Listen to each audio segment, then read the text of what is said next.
اگر آپ دوسرے کو پریشان دیکھ کر خوش ہیں تو آپ کا روحانیت سے کوئی تعلق نہیں۔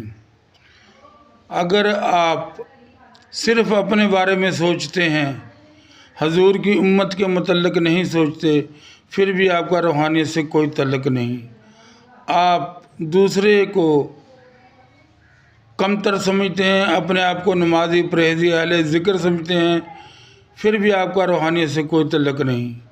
آپ کا روحانیت کے ساتھ تعلق اس دن بنے گا جس دن آپ اپنے آپ کو دنیا کا سب سے حقیر آدمی سمجھیں گے اور دوسروں کو اپنے سے بہتر سمجھیں گے، اور خاص کر اپنے رشتہ داروں کو، اپنے دوستوں کو اللہ اور اللہ کے رسول کے لیے معاف کرنا سیکھ لیں گے۔